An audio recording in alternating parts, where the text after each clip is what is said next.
Hey everybody, happy Monday. I'm really excited to join you all today. My name is Angela and I am the founder of the Inspired and Profitable Mompreneur. I have a podcast, TV show, quarterly magazine, and an anthology coming out starting October 2022.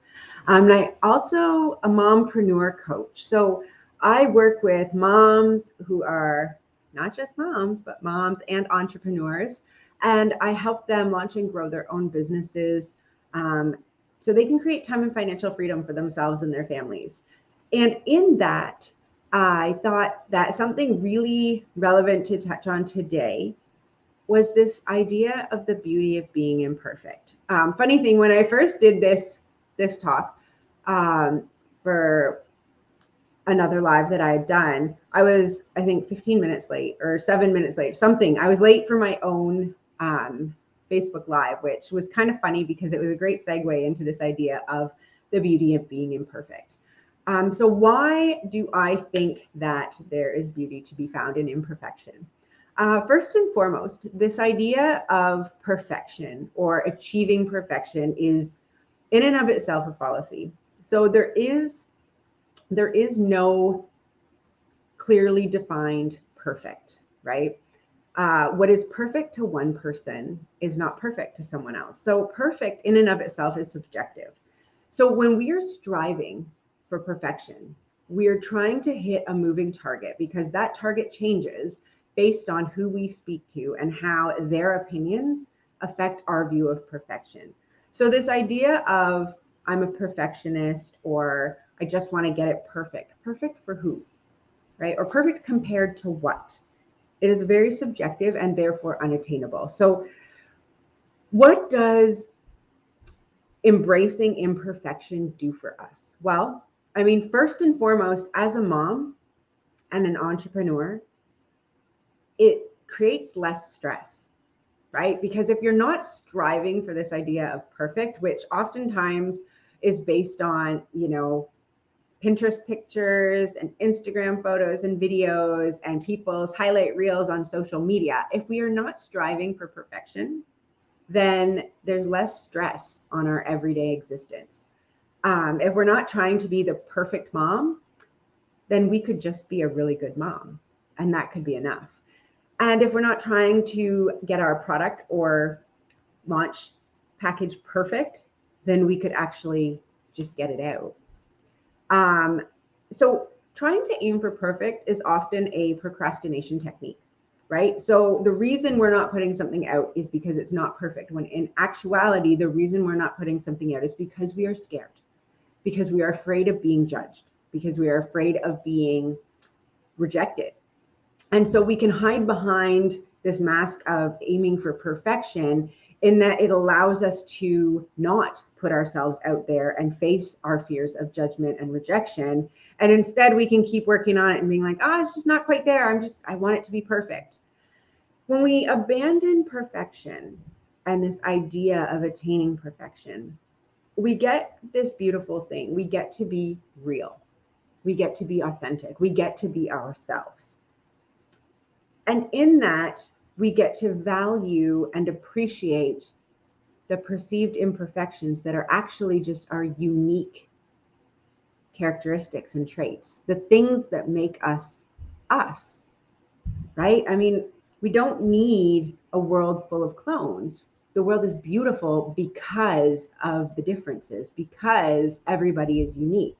And if we were all striving for this ideal perfection box, how boring would that be, right?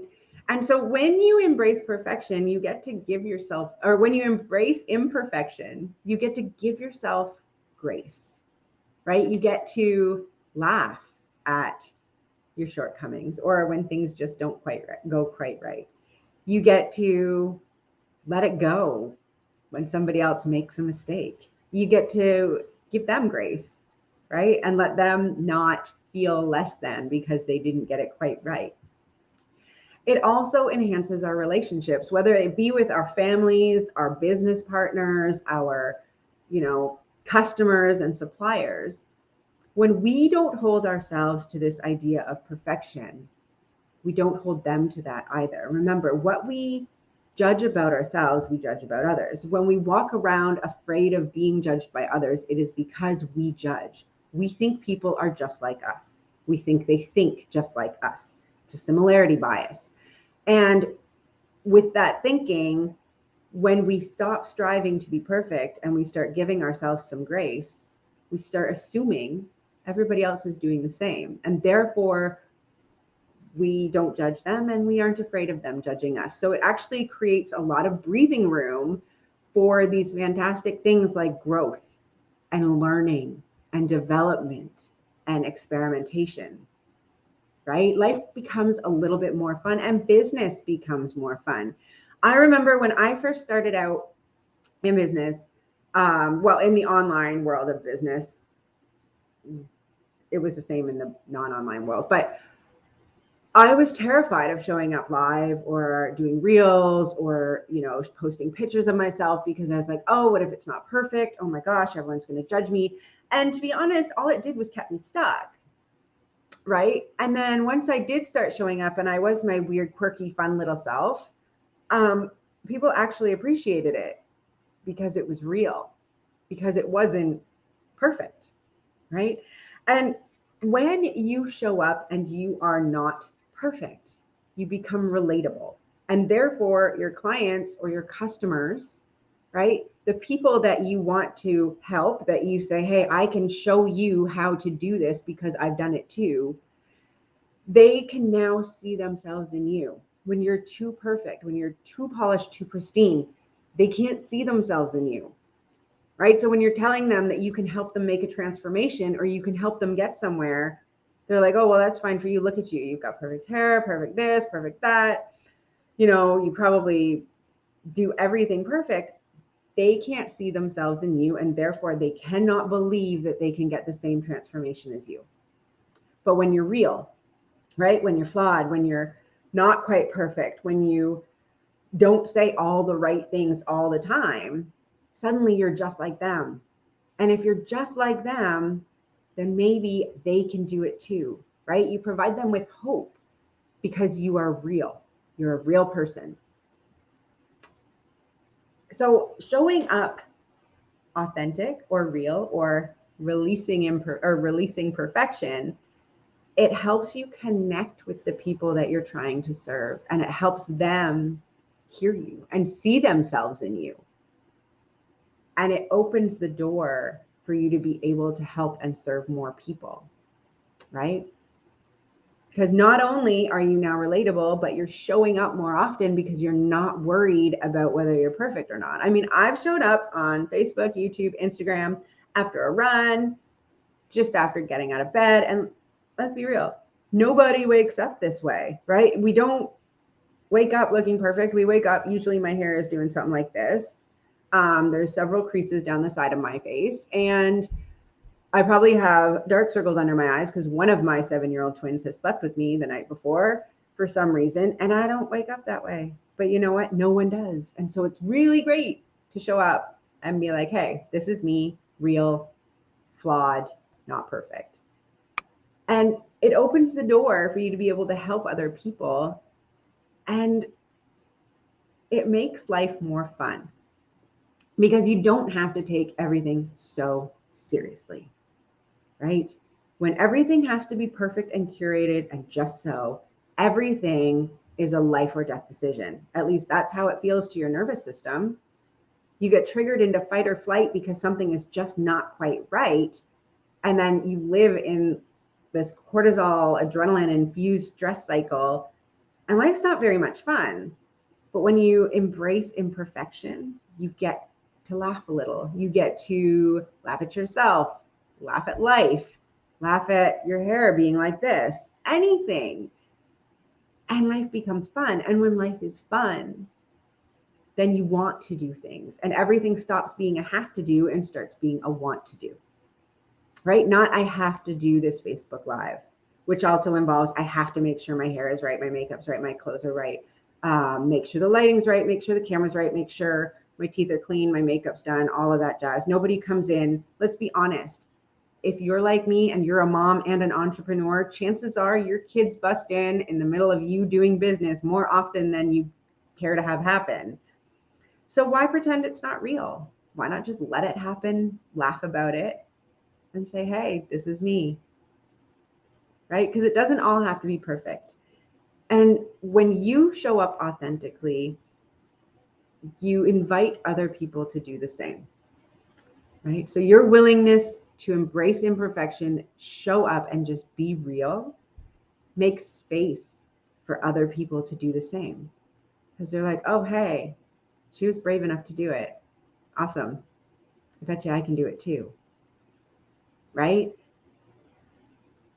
And on top of that, it makes space for your children to be imperfect, right? So now, if you're laughing at life and you're embracing all your quirks and all your imperfections and all the shit you do wrong, then they get to do it too. And then they get to learn and they get to experiment and explore and get creative and try new things because they don't have to worry about it either. But when we're so uptight and bent on everything being perfect, that energy, that tightness is contagious. And then our kids are afraid to be creative and explorative and try new things. There's so much to be said about the beauty of embracing imperfection that it is probably one of the more monumental things that's worth trying. Okay, so let's recap. What happens when we let go of our need for perfection? 1, life becomes fun. 2, we get to enjoy things more. 3, we get to show up more because there aren't a bunch of conditions around showing up. 4, we get to connect with people in a much more real way. 5, we get to inspire them to change because now they can see themselves in us because we are real and therefore they believe they can do it too. So now 6, we get to help more people, right? 7, we get to change more lives. 8, we get to have fun in the process. 9, we improve our relationships, not only with ourselves and our families and our kids and our clients and our suppliers, but 10, we create space for our children to be the little creative, curious people that they want to be. So that is why I really, truly believe in embracing imperfection, is I think it's life-changing. I think we all benefit from it. And I think we as moms could use a little break, and we as mom entrepreneurs could use a double break, right? Right. So thank you so much. It's been a pleasure talking to you all today. Again, my name is Angela Bell. I'm the founder of the Inspired and Profitable Mompreneur. You can catch my podcast on Spotify, Apple Podcast, and a bunch of other ones. The Inspired and Profitable Mompreneur TV show is on YouTube, Roku, Apple TV, and some more, sorry. And the magazine comes out quarterly. It'll be coming out in September. And if I can help you with your business, if I can help you grow your business and create the time and financial freedom that you are looking for, I would love to connect. You can find me on Instagram, i.am.angelabell, my website, angelabell.ca, or here on Facebook, Angela Bell, or in the Inspired and Profitable Mompreneur community. So reach out. Love to hear your questions, comments, takeaways. If there's something else you want to hear about, let me know. Until then, it has been a pleasure. And remember, the woman you see when you look in the mirror is exactly what a successful entrepreneur looks like. I hope you all have a great day and go try to do something imperfect. Okay. I'm going to hang out here for the next 20 seconds. I almost had it to 15 minutes.